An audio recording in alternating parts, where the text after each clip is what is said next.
ఖమ్మం జిల్లాలో క్రోధినామ సంవత్సర ఉగాది వేడుకలు ఘనంగా జరుగుతున్నాయి.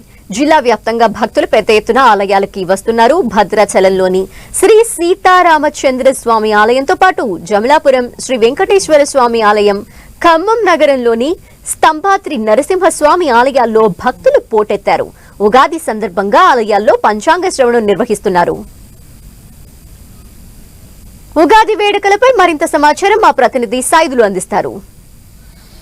ఉగాది పండుగను పురస్కరించుకున్న దేవాలయాల్లో భక్తులు పోటెత్తారు. క్రోధినామ సంవత్సరం కావడంతో భక్తులు పెద్ద ఎత్తున కూడా తెలుగు నూతన సంవత్సరం వేడుకలు కావడంతో పెద్ద ఎత్తున కూడా భక్తులు ఆయురారోగ్యాలతో పాటు సిరు సంపదలు కలగాలని చెప్పి వాళ్ళ కష్టసుఖాలు కూడా పూర్తిగా సమిసిపోవాలని చెప్పేసి కూడా ఆనందాన్ని మొత్తం భక్తులు పెద్ద ఎత్తున కూడా తెల్లరాజు నుంచి భక్తులు పోటెత్తారు. భక్తులు పోటెత్తడంతో పాటు దేవాలయాల్లో పూజలు నిర్వహిస్తున్న పరిస్థితి. అదేవిధంగా భద్రాచల సీతారాముల కళ్యాణం దక్షిణ అయోధ్యగా పేరొందిన భద్రాచల దేవాలయానికి సంబంధించి కూడా తిరు కళ్యాణ మహోత్సవానికి కూడా ఈ రోజు నుంచి నాంది పలికిన పరిస్థితి. అదేవిధంగా బ్రహ్మోత్సవాలకు కూడా నాంది పలుకుతుండటంతో భక్తులు పెద్ద ఎత్తున తరలివస్తున్న పరిస్థితి. క్రోధి నామ సంవత్సరాన్ని చూసుకున్నట్లయితే 60 ఏళ్లకు ఒకసారి వచ్చే నామ సంవత్సరంలో క్రోధి నామ సంవత్సరం కూడా ఒక విశిష్టత కలిగి ఉంది. దాదాపు 60 ఏళ్లకు ఒకసారి వచ్చినటువంటి పరిస్థితి. 60 ఏళ్ల తర్వాత మళ్లీ తిరిగి క్రోధి నామ సంవత్సరాన్ని ఈ రోజు ఉగాది రోజు జరుపుకుంటున్న పరిస్థితి అయితే కనిపిస్తుంది. భక్తులు పోటెత్తుతుండటంతో ఆలయాల్లో కూడా ఎటువంటి ఇబ్బంది కలగకుండా ఉండేందుకు ఆలయ అధికారులు కావచ్చు, పూజారులు ప్రత్యేకటువంటి ఏర్పాట్లు కూడా చేసిన పరిస్థితి అయితే కనిపిస్తుంది. మొత్తంగా భద్రాచల సీతారామచంద్ర స్వామి కళ్యాణ మహోత్సవానికి తిరు కళ్యాణానికి నాంది పలుకుతుండదు. బ్రహ్మోత్సవాలు కళ్యాణానికి సంబంధించిన దాంట్లో కూడా ఏర్పాట్లు ముమ్మరంగా కొనసాగుతున్న పరిస్థితి ఉంది. భక్తులకు సంబంధించి మనం చూసుకోవచ్చు.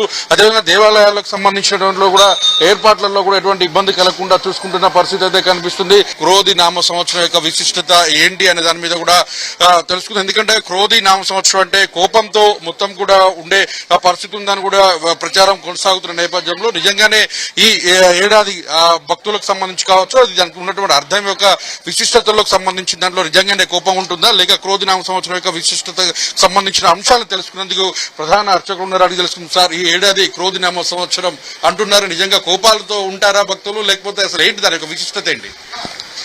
మనకి తెలుగు సంవత్సరాల్లో 60 సంవత్సరాల్లో వర్ష క్రమంలో వచ్చేది క్రోధినామ సంవత్సరం వస్తుంది.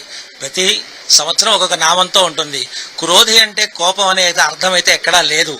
మదమాత్సర్య క్రోధ మదమాత్సర్యాలు అనేది మనిషికి సహజంగా ఉంటాయి. ఇటువంటి సందర్భంలో ఈ క్రోధినామ సంవత్సరం కోపంగా ఉంటుందని కాదు, మనం చేతిలోనే ఉంది. ఏదైనా కూడా మంచి జరగాలన్నా చెడు జరగాలన్నా మన చేతిలోనే ఉంటుంది.